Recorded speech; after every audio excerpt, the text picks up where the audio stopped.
Bonjour les amis et bienvenue, Metalinux pour vous servir. Alors nous voici dans le troisième épisode de Métalu.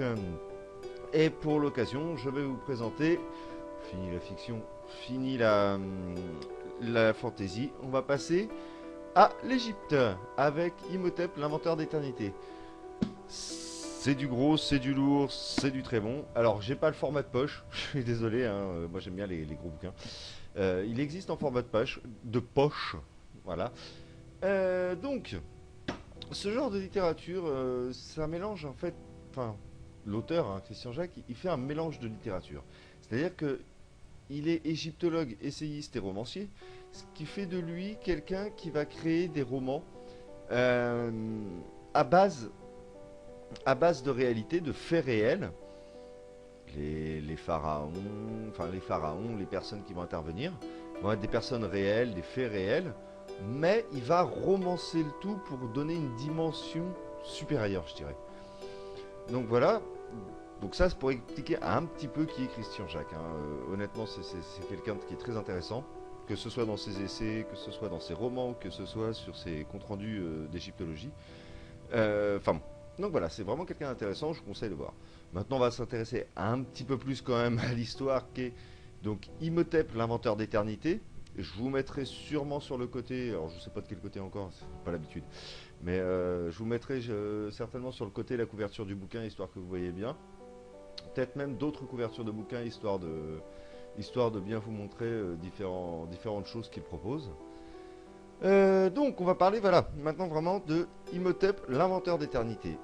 Pourquoi j'ai choisi ce livre? Tout simplement parce que l'histoire est un tournant dans la vie égyptienne, mais également, elle est très prenante. Elle est super bien décrite. Enfin, je suis fan de Christian Jacques, donc voilà, il n'y a pas de problème, mais elle est super bien décrite et ça a une importance pour l'histoire même du pays. Donc, il me semblait assez intéressant de commencer par celui-là. Rien à voir avec sa bibliographie personnelle, hein. Voilà. Donc voilà. Donc maintenant la petite histoire de l'inventeur d'éternité, enfin d'Imhotep. En fait, ça se passe sous le règne de Djeser. Imhotep, qui est un simple et jeune artisan, va découvrir qu'il a certains pouvoirs. Je vais essayer de pas trop vous spoiler, hein. Et son destin va être de passer donc de foreur de vase, hein, qui est quand même un métier qui demande énormément de rigueur à la base, enfin voilà, un métier très important à l'époque, mais simple artisan, je vais dire. Il va quand même passer de ça à inventeur d'éternité, un titre qu'il gardera jusqu'à aujourd'hui. Ni plus, ni moins. Maintenant, ce qui va se passer un petit peu, ça va être de la rencontre de ces deux protagonistes, va quand même dépendre de l'avenir d'une civilisation qui sera bâtie par l'intermédiaire de la pyramide, de la première grande pyramide. Euh, donc ce qu'on appelle les pyramides à degrés ou les pyramides en pierre. La symbolique d'union de la terre et du ciel sera la pierre d'angle de la mythologie égyptienne.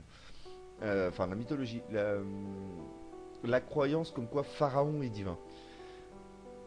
Donc ça va être quelque chose vraiment d'important.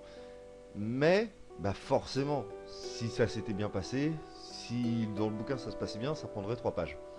Maintenant, ce qui se passe, c'est qu'en fait, il y a une force maléfique appelée Ombre Rouge qui va profiter des troubles de la période où ça se passe pour tenter de saborder les projets de Djeser et d'Imhotep. Embûches, sabotage et maléfices seront de la partie. Et le grand œuvre, est-ce que le grand œuvre sera sauf? C'est voilà, c'est le synopsis du bouquin, je veux dire. Après, on va y rencontrer un mélange de réel, donc Djeser, Imhotep, l'histoire des pyramides, et du roman, de la magie, des intrigues de palais, des coups en douce, des personnes autres qui vont venir s'ajouter, se greffer pour donner une raison.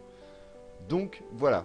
Ça va être vraiment, je veux dire, ça va être vraiment la partie à découvrir. Ça va vous emmener au milieu des sycomores, au milieu des acacias, au milieu de tout ce qu'on pouvait trouver en Égypte à l'époque.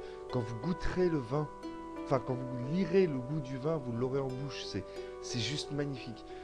Voilà pourquoi je voulais vous présenter ce bouquin, voilà pourquoi je voulais vous présenter cet auteur. J'espère que vous prendrez toujours autant de plaisir à regarder les vidéos que moi à lire les bouquins et à vous en parler. J'espère également que ça vous donne envie de lire. Si c'est le cas, bah faites-le savoir. Si c'est pas le cas, faites-le savoir également. N'hésitez pas à me mettre un petit commentaire pour me dire, que ce soit par rapport à la vidéo, que ce soit par rapport au livre, que ce soit par rapport à l'histoire, par rapport à ma façon d'en parler, peu importe. N'hésitez pas à mettre des commentaires parce que moi ces retours me sont utiles, hein. Comme vous pouvez voir, j'essaye de modifier mes façons de faire les vidéos au fur et à mesure. J'essaie de les travailler un petit peu à chaque épisode, un petit peu plus, d'aller un petit peu plus en avant. Maintenant, bah, j'espère que ça vous plaît. Et voilà, on n'en est qu'au troisième épisode, mais j'ai l'impression d'avoir déjà progressé sur 3 épisodes quand je regarde le premier, quand je regarde le deuxième et quand je regarde celui-ci.